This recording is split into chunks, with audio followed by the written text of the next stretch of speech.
और एक ब्रज के भक्तों की बात बता रहा हूं। हमने महाराज जी की बात याद आ रही। महाराज जी को हमने 2003 की बात है, भक्तमाला से सुनाता था एक एक चरित्र।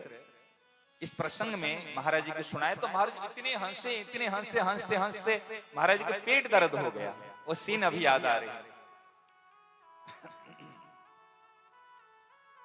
एक ब्रज में एक भक्त था।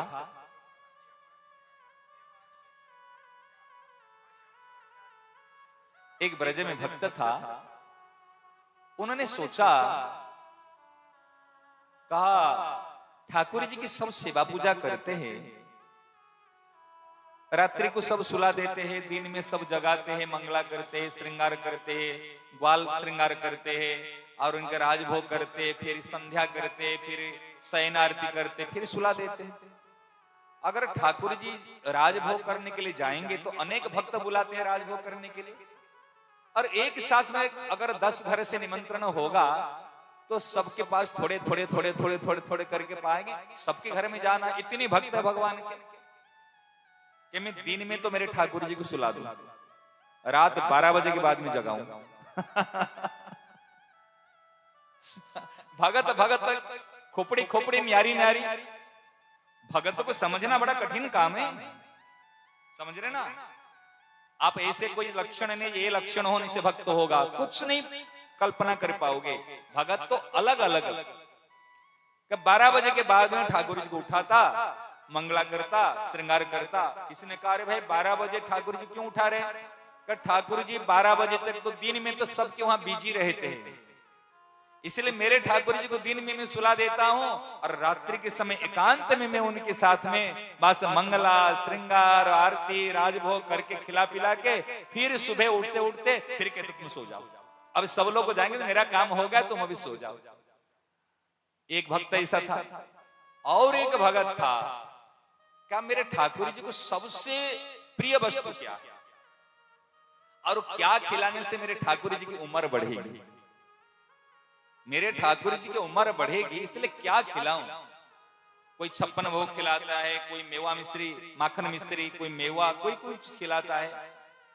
कि संतों से उन्होंने सुना, कहा शीत प्रसाद जो है ना, संतों का शीत प्रसाद, उसकी बड़ी महिमा है। प्रसाद से भी बढ़कर शीत प्रसाद की महिमा है। तो उन्होंने कहा वाह, बात मिल गई।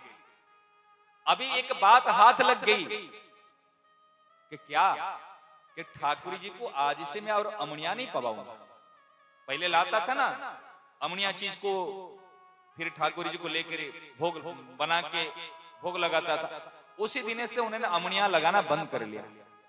वो जाता है संतों की जहां पर पंगत होती है और पंगत में देखता संतों के जो पत्तल में जो बचे हुए प्रसाद होते उसको उठा के लाता और अलग अलग प्रकार की सब आधी आधी चीज, कभी टुकड़े टुकड़े चीज मिलती है इससे, और वो चीज को ला के थाली में रख के ठाकुर जी से प्यारे अब पाओ, अब पाओ, क्योंकि शीत प्रसाद की बड़ी महिमा मैंने सुनी हो, अब इस चीज को पाओ। ठाकुर जी को रोज लाकर संतों की शीत प्रसाद पवाता। एक बात हमने महाराज जी को सुनाई थी, तो ठाकुर जी बड़े प्रेम से पाते।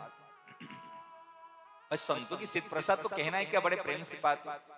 एक दिन ही उनको भूख लग रही थी और उन्होंने गए पंक्ति से शीत प्रसाद लाए और ला के भगवान को, उनके ठाकुर जी को, सेवित ठाकुर जी को भोग लगाना भूल गए और खुद शीत प्रसाद को पाने लगे।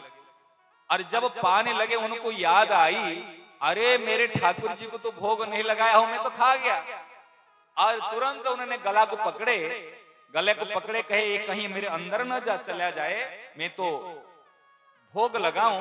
और भोग लगा के जैसे अंदर नहीं गया है, कंठ पकड़ के उसको आ करके निकाल दिए। जैसे निकाल दिए, अपने ठाकुर जी की जो श्री विग्रह है वहीं पर है, और श्री विग्रह से ठाकुर जी प्रकट हुए और ठाकुर जी प्रकट होकर उसी प्रसाद को लेकर तुरंत मुंह में डाल दिए। तो भगत कहता, प्यारे ये क्या कर रहे, मेरे जूठन है।